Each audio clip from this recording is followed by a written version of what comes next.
flag is thrown on the play. Tampa Bay is heading to the Super Bowl. 2 words, Tom Brady. Oh my goodness. Stephen A. Smith, Max Kellerman, and Molly Karam Rose. Max, it took me a lot not to tweet at you yesterday.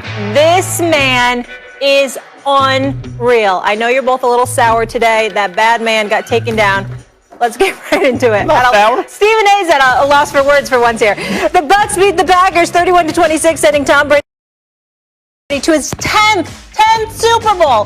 But it was Matt LaFleur's decision to kick a field goal on 4th and goal that had everybody asking questions after the game. Listen up. We essentially had 4 timeouts with the 2-minute warning. And, you know, we knew we needed to get a stop. And I thought we were going to have a stop there at the end, but, you know, we got called for the PI. And it didn't work out. Well, I didn't have a decision on that one.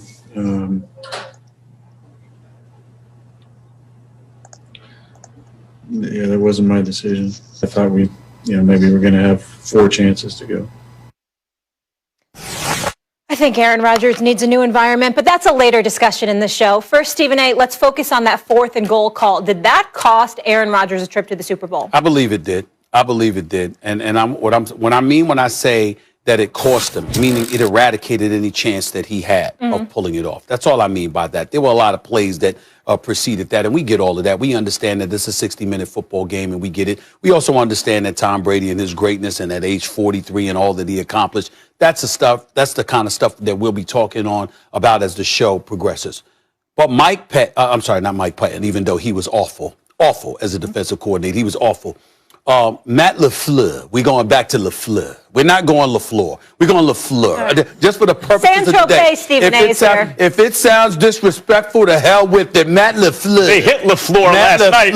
You know what I'm saying? I mean, listen, this man, it was a straight choke job by the coach. If this were a player, we would call it a choke job. Matt LaFleur choked, coached scared, out of his damn mind, looked in over his head, and oh, by the way, at the end of the day, ended up reminding you why it was questionable why he was named the head coach of the Green Bay Packers to begin with. Because for those of you who don't remember, this was the man who presided over the 27th ranked offense in the National Football League in the Tennessee Titans when he was hired as the coach of the Green Bay Packers. In a day and age when the Eric Bieniemy, who's #1 in practically every category, can't get a job, Matt LaFleur is the head coach of a team quarterbacked by Aaron Rodgers. You started off the season screwing him over because you had a succession plan that you put right in front of his face by drafting Jordan Love, and you ended the season by taking the ball out of the hands of a guy who is about to be named league MVP, flat out balling, 45 touchdowns, 5 interceptions. Listen, let me tell you something. I'm so disgusted with what I saw from Matt LaFleur yesterday. It's just inexcusable. We walked into this game. Let's call it what it is. Molly, Max, we walked into this game. What were we thinking? We want to see Aaron Rodgers get Tom Brady. We want to see Aaron Rodgers get Tom Brady. Now, if a Steve Kerr or a John Paxson or somebody, Max, takes the winning jump shot, who gave him the ball? It was MJ. You make that call. You don't even Phil Jackson knew better than to sit up there and have somebody else make the call other than Jordan. You give the man the ball and you say, take me to the promised land. But because of analytics and all of these folks out there talking about probabilities and all of this other stuff about your chances of converting a 4th and goal at the 8-yard line, God forbid that I give it to the man. Now, listen, I'm not letting Kevin King off the hook. Oh, my God. Oh, my God. This cornerback right here, it should be difficult for him to walk the street of any NFL city. His performance was an embarrassment. Gave up the touchdown to Mike Evans to begin the game. Gave up the touchdown at the end of the first half to Scotty Miller, letting him get behind you when there's only 6 seconds on the clock. And everybody has seen it, whether it was against the Raiders or throughout his history. Tom Brady takes chances in situations like that. And then the pass interference call when you grabbed on the dude's jersey, which ultimately led to Tom Brady then being able to convert a first down. But Matt LaFleur, at the end of the day, it's your job to oversee the team. It's your job to let defensive coordinator Mike Patton know that you can't have a cornerback in single coverage. You got no help over the top. And it's also Matt LaFleur's responsibility to recognize the fact that I've got this bad man, Aaron Rodgers, and I'm going down with the ship. He coached scared, he choked, and at the end of the day, this will be a lasting memory as far as I'm concerned. I got more to say, but the floor is yours. He did choke. He absolutely choked. If by he you mean Aaron Rodgers, why are you trying to shift the blame off of Aaron Rodgers? Read my lips. Aaron Rodgers choked. Whoa. Aaron Rodgers choked. I haven't heard anybody say that. Here's the bottom line. He and Tom Brady were playing each other, and there was enormous legacy on the line. Enormous. Because people like me, and I really believe, I'm shocked that it went down the way it did, thought, come on, everyone knows Rodgers is better than Brady. Talk to anyone who's played against either guy. They're like, of course Rodgers is better. Rodgers has all the decision-making plus much more talent. Brady was going to be great wherever he was, but lucky that he was with Belichick. And I don't care how loaded the Bucs are. Brady went to 9 Super Bowls with Belichick, barely lost 3 of them. And then goes to Tampa, and I don't care how loaded they are. He's in the Super Bowl again, year 1. Belichick was 7-9. Yeah, Brady stacked the deck in his favor, but whatever. And Brady wasn't even great last night until he needed to be. Then he made the plays. Let's go back to the end of the second half. Aaron Rodgers had 3 shots to link up with Davante Adams. They'd have scored a touchdown. They blew it. They blew it. If Rodgers had passed more accurately, they would have scored a touchdown. He was unable to link up with Davante Adams. They kicked the field goal. That also led to a decision to go for an extra point instead of just, kicking a point, right? So they're going for 8 instead of 7. They wind up with 6. They had to kick a field goal instead of score a touchdown. Those points added up. In fact, it's the margin of defeat. It's the margin of victory for Tampa. But that's at the end of the half. Remember how Brady responded? Took him right down the field and threw a touchdown pass. Now, what happened late in the game on the play you're talking about with LaFleur? You're trying to somehow shift the blame to LaFleur. Oh, he shouldn't have kicked the field goal. Yeah, he shouldn't have kicked the field goal. Of course, they should have gone for it. What happened on the previous play? Aaron Rodgers had daylight. He would have run it in for a touchdown. Worst case scenario for the Packers, they'd have got him on the 1-yard line. You know what would have happened? LaFleur would have gone for it. If they were on the 1-yard line, LaFleur, if it's 4th and goal, LaFleur goes for it. They weren't. Rodgers made a bad decision.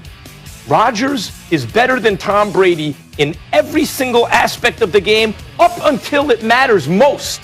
And then Tom Brady's better than Aaron Rodgers. And that's why the Bucs are going to the Super Bowl, and in his entire career, Rodgers, who they won 13 games last year, is going to be the MVP this year, improved from last year this year. With the money on the line, didn't come through when Tom Brady did, and that's why the Bucs are going to the Super Bowl and the Packers aren't. That's just the most asinine opinion I've ever heard you give. Aaron Rodgers choked. Please. Aaron Rodgers was ball. Tom Brady actually was really, really struggling in the second half with his 3 interceptions, okay? He was overthrown. He was underthrown. He threw in 3 interceptions. He missed open receivers. Don't get me started with that. That's number 1. Number 2, yes, Aaron Rodgers could have ran for the or at least come close to the goal line on the 3rd down play. I get that. Aaron Rodgers specifically said he thought he had 4 downs. He might have approached things differently in the event that he knew that the coach was going to sit up there and not go for it on 4th down because you were in a 1st and goal kind of situation.